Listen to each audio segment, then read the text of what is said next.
When did you realize that your family weren't actually there for you? 12-year-old me was crying every day, completely withdrawn and barely ate. I was deeply depressed and had suicidal thoughts. Is when I faced a major crisis in my life, and instead of offering support or understanding, my family were conspicuously absent, leaving me to handle everything on my own. Mom was mostly worried that I wasn't getting great scores in school like I used to. I was forced to study more and more. I confronted her about it when I finally was in therapy at 25. Well, you never told me you felt that way. Apparently, to her, my behavior as a 12-year-old was not worrisome at all. Story 2. My son had a serious asthma attack and almost died. We lived out in the country, and he needed to be moved to a hospital 2 hours from us. My husband went with him, and I left my infant daughter with my aunt-grandparents who lived down the road from us. I asked them to let her sleep through the night, and we would get her the next day, or they could come to the city with her in the morning. It's dangerous to drive in the country at night. Deer, drunks, or just falling asleep at the wheel. I'm actively freaking out in a trauma room as they are trying to get my son, who is turning gray, to breathe. Next thing I know, my family is calling at 10, saying they are driving up because my grandma just has to see him. Lots of arguing and begging ensues. Please don't come to the hospital. They only just got him stabilized and he's in the ICU, so you can't see him anyway. Did they listen? Nope. Dragged my baby all over the countryside in the middle of the night for their own selfishness. When I yelled at them,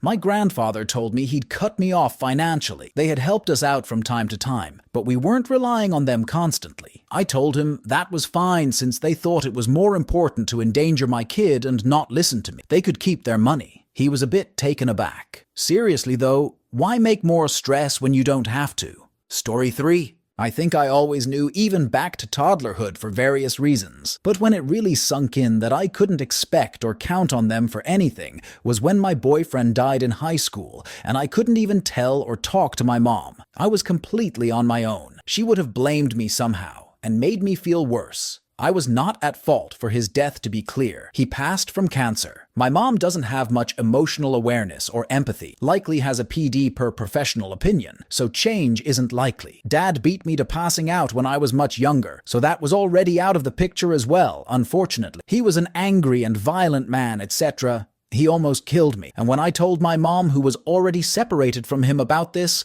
and the beatings, she said I was lying for attention.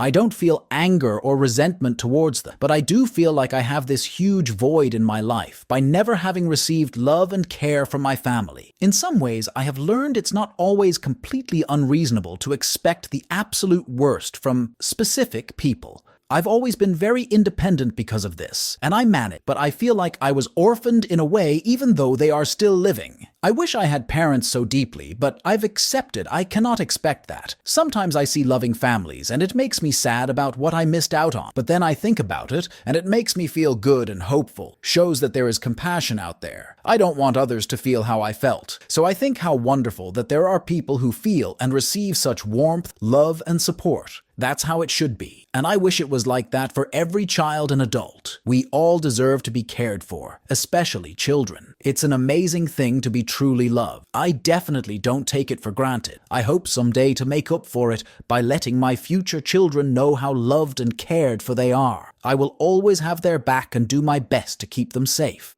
Story 4. When I stopped enabling my toxic and abusive sister and my brother tried the "nothing is thicker than blood" crap with me. It's been over 10 years and my life is richer for having set those boundaries and became estranged with her. Her adult daughters now hang out with my wife and me, are learning to set their own boundaries with her. Story 5.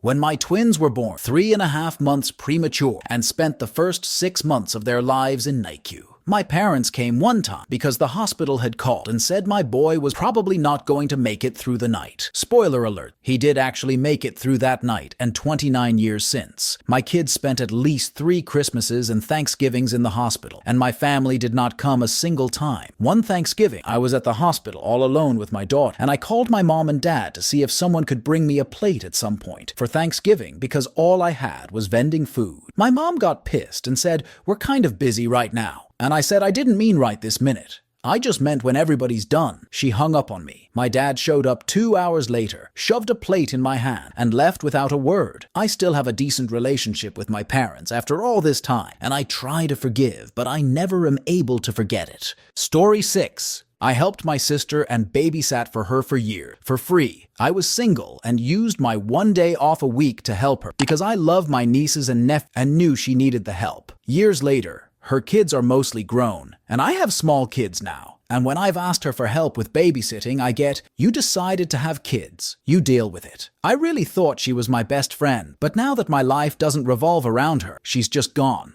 Story 7. My father was dying of cancer, stage but 4. We had finally convinced him to move. With me. During the night, I had to call the ambulance to get him to the ER ASAP. It was then I got the news that he would not live more than a few more days, and there was no treatment. I called my brother, who lived about 20 minutes away, to tell him what happened and to ask for a ride home from the hospital. It was about 2:30 a.m. He said, "I don't go to work until 6. He would not inconvenience himself to pick me up from the fucking air. He went back to sleep. I sat there by myself until 5:30. I will never, ever again, under any circumstances, ask this man for anything of any kind ever again. Story 8. When my alcoholic boomer father came on to me at age 11, and I told my whole family, and they all told me I was a liar. In response, my mother, they were divorced, gave up her part of my custody and gave full custody to my father so he could teach me a lesson about lying. I barely survived growing up and went no contact years ago. Story 9.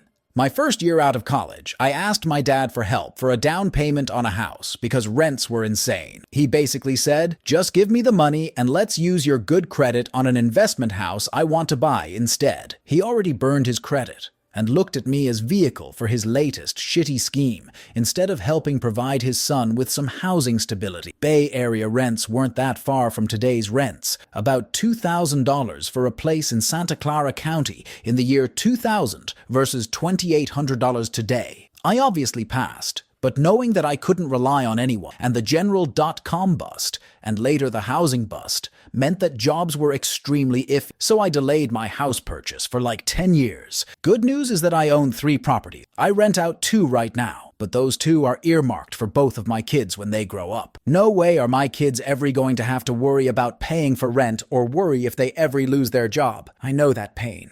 Story 10.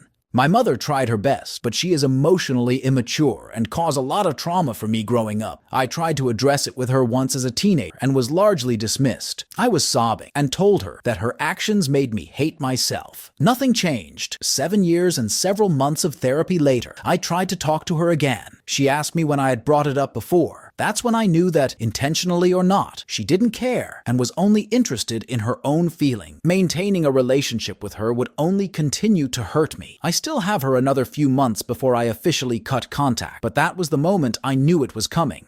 Story 11. I had to have knee surgery a few years ago. It wasn't serious, and I had logistics taken care of. My mom wanted to drive up and take me to and from the hospital. I told her no for 2 reasons. She wasn't terribly reliable, and her and my husband did not get along. I told her I would much prefer her coming up the Monday after, because my husband would be at work, and that's when I would need help. She didn't come. She would only come up to help on her terms. It didn't matter what my needs were. Story 12. When I was taking care of my mom and stepdad 24/7 during the height of the pandemic, they were both diagnosed with dementia. I had to move in with them and leave my family. No help from my brother or stepsister's stepbrother. Big nursing shortage in our area. 8 months after I moved in, mom fell.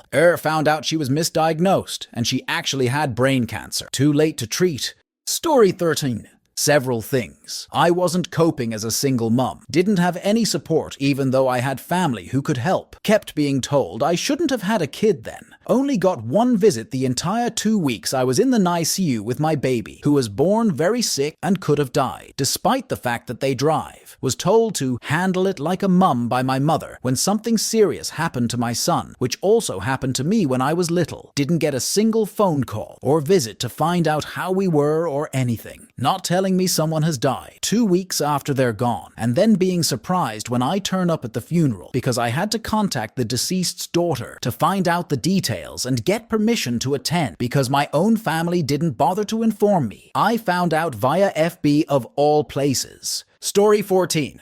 during my divorce. They have a strange idea that every conflict is exactly 50% the fault of each party, a kind of takes two to tango concept they are more loyal to than to me. My ex was terrorizing me and drove me from my home. It was obvious to friends of mine that it was not a situation where he and I were equally at fault, but my family thinks it's fair to assign half of the blame to each party, no matter what. Story 50. When I went to a father-daughter dance with my dad in high school, and it was so awkward. The man has never known how to even converse with me. Upon occasion has tried and does say he loves me now that I'm an adult, but doesn't get. I will give him credit for trying. Also, my mother has so much favoritism for my sister and her children. She tries to be there for me, but they always come first. Story 16. There were lots of things, but one that stands out is giving birth to my second child alone, because my mother, who was supposed to look after our first, never answered the phone that night. I heard it, but I assumed it was a fax. I didn't see what else it could be. I was 3 days overdue. Edited, a word. Story 17. When I felt trapped in a town I didn't want to be in anymore, and I wanted to move to a different state, and when I told my mom my plan, how she was fake supportive and decided to tell me after I moved how much of a mistake I made, and blah blah blah. Or how she yelled and screamed at me, called me obscene names, said I had an abortion. I didn't, and no judgment for anyone who has OFC, in front of my apartment building, because her and my stepdad and 2 dogs were all piled into my studio apartment for almost a week, and I was getting overwhelmed with it all, and asked if they wouldn't mind staying in a hotel if I paid. IDK. Her true colors kinda started showing when I was 14, and how she pushed all of her emotions and burdens onto me and got upset when I was going downhill mentally myself. Story 18. My skirt caught fire, so I stopped, dropped, and rolled. Don't do this. Take off the burning fabric. Don't roll around on top of it. I drove myself to the hospital where I'd lost a bunch of skin, and they shot me full of morphine to clean me up and admitted me. I was living alone in the country and realized I'd left the house wide open in the middle of the winter and had to get back. So I checked myself out all doped up. I was 24, and called my parents to tell them what was going on. I was in shock and high as a kite. They both got on for a conference call with me and started to argue over which one of them had to come take care of me. I drove myself home, and they didn't lift a finger to help. They've long since forgotten, but I'll remember as long as I live. Story 19. When I was a teenager, my parents went through a divorce. I was an angry teenager that didn't handle it well. Up until their divorce, I had been close to my mother's side of the family. After the divorce, they essentially abandoned me. All but one uncle stopped talking to me. They ignored me at family functions and for the most part treated me like an outsider. Story 20. We were having financial troubles, and I needed help with a toddler and a new baby on the way. So my family said, yeah, we will help you. Had to go to a lot of doctor's appointments when I was pregnant, and I couldn't bring my toddler into any of the diagnostic rooms, so I would ask my parents to help watch him, and I would always get, oh, we can't help. I went to schedule my C-section appointment, and I told them what day and time it was, and this was December when I made the appointment and told my family. The section wasn't until February. I was told, I have to work. I asked and begged my family to help. That was the day when I realized they lied and said they were going to help me. Story 21. Hey, I found my people. My mom has 2. When I was molested by her friend at 7, and she surprised me by taking me to our male pediatrician for a vaginal exam after I reported it. The friend did not rap me, and she knew that. They had to hold me down during the exam. Second one. When I was 17, I got pregnant by my first boyfriend who was 22. Mom was totally okay with this age difference, of course. I didn't tell her because when I tried, she said I was going to end up just like my sister, who was a single mother and had dropped out of school. When I miscarried a couple weeks later, I also told no one. Once people found out she agreed with my ex's new GF, that I was making up the whole thing for attention. My sisters. I thought they were my best friends. My little sister and I found out we were both pregnant a few weeks apart. I lost mine in a missed miscarriage and it was traumatic. My sisters both ghosted me. I tried to reach out, but they just ignored me. I blocked them on everything after the day of my son's birthday party when my older sister didn't show up at all, and my little sister showed but barely said 2 words and left without saying goodbye. She then went home, and sent a Facebook invite to her baby shower to me. I haven't spoken to either sister since. It's been about a year. I'm expecting my rainbow baby in September, and I'm fine with her never meeting her aunts because I can't be sure they won't let her down like they did me. Story 22. My mom was talking with my dad about my brother, who had taekwondo that night, and offering to have my grandmother take me to my concert. My brother didn't have to go that night. It feels like my parents are constantly figuring out ways to try and not go to concerts, solos, quartets. Heck, even my first competition for school, they didn't show up. We ended up getting the highest score in the freshman history at our school. Story 23. I got my first night shift job while I still lived with them, and because of the new sleep schedule that comes with that, I stopped being at their beck and call like they were accustomed to. After they realized that, they slowly tapered off, wanting anything to do with me until it got to the point of me rarely hearing from them unless they needed something from me. I was basically a combination tenant lawn boy to them at that point. Then came the day I took them up on the "you can come to us with anything, no matter what" spiel I'd heard all my life, and told them how I was feeling burnt out and needed to take a break from college. Mom pretended she didn't hear anything I said, and Dad awkwardly told me I should take that to the advisors. It was winter break at the time. Nobody was on campus. The next day, here's Dad calling me to yell straight in my ear how he hopes to God I've signed up for next semester. So, to answer the question, it's somewhere between those 2 points in time. Story 24. My parents actually have over a dozen siblings between them, but my father's family is on another continent, so my mother's family is who we had, or so I thought. We were the ones who would make the effort to go visit. We were the ones who would follow after our cousins, trying to spend time with them. As I got older, I realized they'd make plans with their friends when they knew we were coming, which stung. But they were who we had, so I excused it. Then we moved into a new house, and I realized it wasn't the cramped apartment keeping them from coming to visit. I saw on Facebook how often they would visit their other cousin, literally passing our city to go out further to visit. Finally, last year, the oldest died in an accident, and we found out through a friend who found it out on Facebook. It was so surreal, and I don't know how I could ever convey the anger and hurt I felt. Going to the funeral and crying my eyes out for what was and what I thought our family would be was the closure I needed. I'll never understand why they wouldn't love us when we loved them so much. But after all this time, I know it's their loss. Story 25. My mom did her best, but she's had a lifetime of abuse, physical and emotional. But she, with how she acted with her family, gave me some weird hang-ups that neither of us saw coming. And after I let my non-binary adult cousins stay with me for 2 weeks, when their mom wouldn't let them stay with her, well, the mom pretty much disowned me. And considering the majority of my family is anti-trans, I'm better off, but it still sucks. Story 26. My sister left home to move to another state with some guy. I stayed home and worked and went to college. I moved out but still did a lot with. I did all the holidays and gave good presents. I paid rent when I moved back in their house when I was 27. My sister, her husband, and their 2 dogs moved in. We were going to try to buy a house together. Well, my sister and her husband didn't pay rent, but I did. My sister moved out without because her husband is a bum. They didn't pay their taxes, so their money was taken out of their bank account. I was always feeding her and the kids. He got his brother to move out to live in an apartment. That's fine. Whatever. I dated a friend who had a very rich family. We got engaged. He asked my parents to marry me, and my mom told him no. I let my sister, her husband, and their 2 babies move into his big house with us.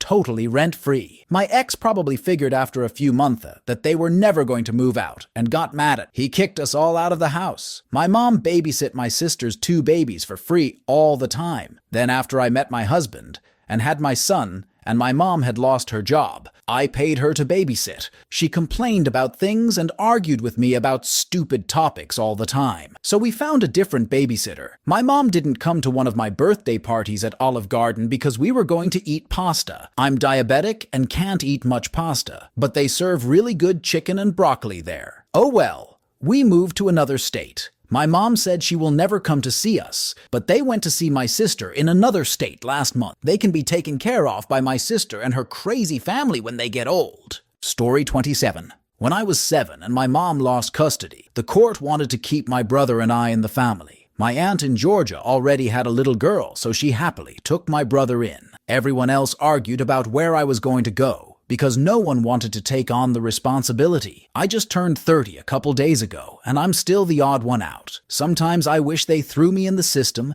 and locked the door behind them. I just know there is a family out there that would have actually loved me and wanted me and needed me as much as I needed them. My blood actually boils sometimes. Story 28. When my parents divorced when I was 13 or 14 or so, my dad moved out and the court decided my mom had de facto custody of us kids. Mom got alimony and child support. She very quickly decided she no longer wanted to be a mom anymore. I was a penniless kid without a job or anything, so I was fully dependent on my mom. She kicked my sister out first. Then for me, she just took away everything. Stopped cooking, stopped doing laundry, stopped having food in the house, stopped letting me have my own key, stopped giving me the alarm code to the house. If I needed clothes, ask your father. Meanwhile, she traveled the world and went partying with her friends on my child support. My dad would stop by at night and call me on the cell phone he got me and provide me a hot meal to eat. One time, we got into an argument and I went for a walk. She refused to let me back into the house. I rang the doorbell repeatedly and she ignored me. Finally, I found an open window and crawled through and confronted her. She looked at me very coldly and said, "You know, I could have you arrested for breaking into my house." I was 14, tops. I eventually moved out due to the neglect, to live with my dad. Mom sold the house, continued getting child support for kids she never took care of, and remarried a man. His son became her son, and she showered him with video games, clothes, etc., but refused to even buy me a pair of shoes. My relationship was on-off for years, but mostly estranged until I cut communication off for good in 2017. I hope when she dies, somebody notifies me. Undecided if I will pay for any funeral services. Let the state pay for her cremation. Story 29. When I was 15, my addict mom tried to unalive herself and was promptly placed in a psych ward after a swift visit to the ER. At the time, we're living cross-country on a military post. She had remarried an infantryman who was out on deployment. When her mom, sister, and auntie arrived from out of state to help, they asked me why I wasn't helping my mother enough with house duties and making her push herself so hard. When I tried showing them her blood charts, showing how much alcohol and drugs were in her system, and that I'm already stretched thin with high school and my grades are really taking a hit, they called me lazy and stupid. That was 14 years ago. I'm no longer in contact with any of them, my mother included. I literally became Bruno from Encanto, guys lol. Story 30. When I was a teenager, my family moved to a major city a few hours away from our small hometown. Most extended relatives still live in hometown. A few live in the city. We're all adults now and have moved out of home. I still live in the city and so do my parents. My sister moved back to hometown to raise her kids. My parents go and visit every chance they get. That's all good, but I literally never get to see them anymore. My sister is quite demanding and gets upset if my parents don't visit often enough, as in literally every weekend. But she never makes the effort to come here. She has this idea I spend lots of time with them, but I literally never see them because we all work long hours, and whenever they're not working, they are visiting her. Over the years, it started to bother me more and more. I can't count the amount of times I've tried to make plans, even months in advance, and sorry, we're going to hometown that weekend, even on my own birthday. I had to drive to hometown to see my family for my birthday. And yes, I know I can go down there too, but I have my own family and animals to look after. I have things like kids' sports on the weekend. I can't always just leave.